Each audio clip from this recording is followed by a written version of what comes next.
कर्पूरगौरं करुणावतारं संसारसारं भुजगेन्द्रहारं सदा वसन्तं हृदयरविन्दे भवं भवामी सहितं नमामि। हरिओम, जय माता दी। हम पंडित अरुण मिश्रा कार्यक्रम धार्मिक दृष्टिकोण में आज +1 टेलीविजन के माध्यम से कार्यक्रम तीज विशेष लेकर के उपस्थित भइल बानी।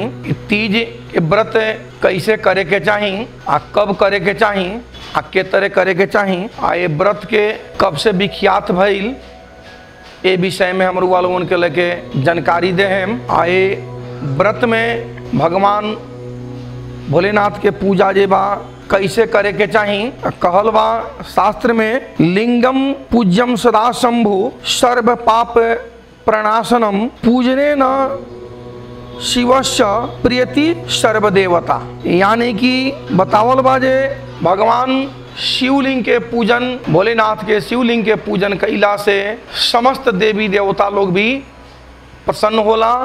यानी कि जे भगवान शिवलिंग के पूजा करेला ओकरा पर सब देवता लोग जेबा प्रसन्न होला। ऐसे भगवान शिव जी के शिवलिंग की आकृति बना करके पूजन करे के चाही। अब जेबा तीज व्रत के विषय में हम लोगन के बताएं कि तीज व्रत कैसे होला, आ कब ए व्रत के शुरुआत भइल। कि भाद्र मास के शुक्ल पक्ष हस्तयुक्त तिथि तृतीया होखे ओ दिने तीज के व्रत जेबा करे के चाही। आ वो दिने विधि पूर्वक भगवान भोलेनाथ के पार्थिव्य बना करके, गणेश जी के पार्थिव्य, गौरी के पार्थिव्य बना करके पूजन करी।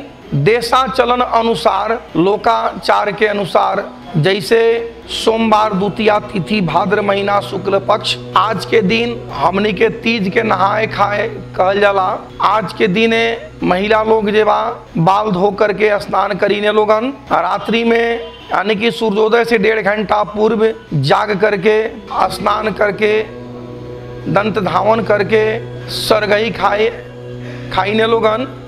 इस सरगही के भी चलन बा। तो सरगही में सात्विक भोजन जैसे दही चिवड़ा, खीर पूरी, अचार, फल, मिठाई, फल के जूस भी सरगही में लीने लोगन। आज सुबह में फिर जेबा यानी कि मंगलवार के तृतीया तिथि के दिन तीज के व्रत के करम लोगन। तब मंगलवार के तृतीया तिथि शुक्ल पक्ष हस्तयुक्त नक्षत्र से आ रहल बा। ए दिने जलाशय में स्नान करम लोगन। नदी में गंगा जल से या जलाशय नहीं खे, वहाँ जाए के संभावना नहीं खे, संभवता नहीं खे, तो घर में भी गंगा जल रख करके, पानी में गंगा जल रख करके स्नान करम लोगन।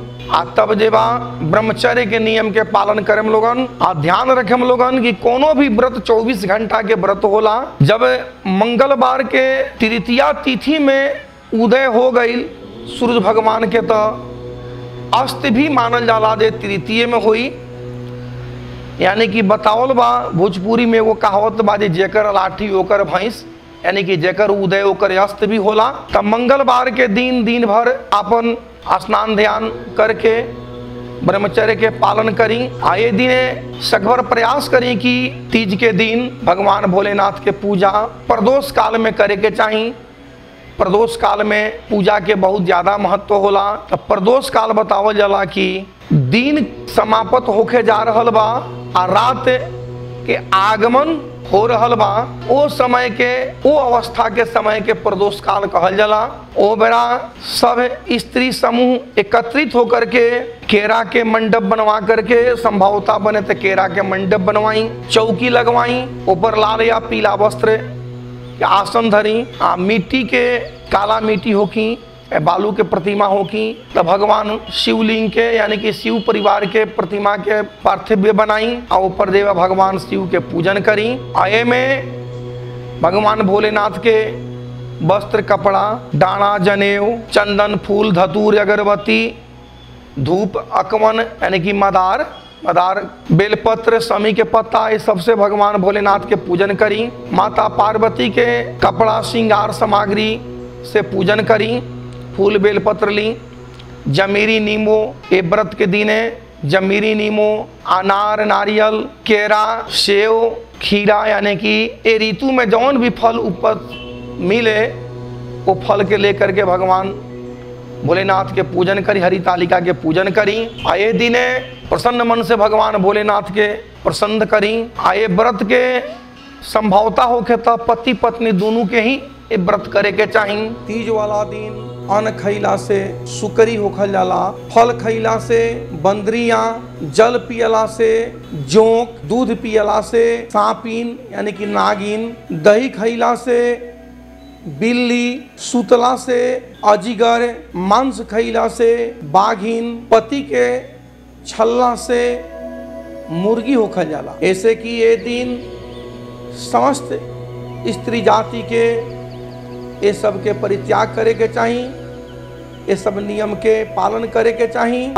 ओ दिने व्रत भूखल रहे के चाहिए, निर्जल रहे के चाहिए, जागरण करे के चाहिए, मंगलचार, गीत आदि बजा करके नाच गान करे के चाहिए। अब बिहान भइला सुबह में जे बा भगवान शिव के प्रतिमा के विसर्जन करके नदी में या जलाशय में वो प्रतिमा के विसर्जन कर देवे के चाहिए। और तब जे बा बांस के पात्र में या सोना के पात्र में या चांदी के पात्र में या तांबा के पात्र में अन्न भर के ब्राह्मण के दान करे के चाहिए। और तब जे बा व्रत के पारण करे के चाहिए।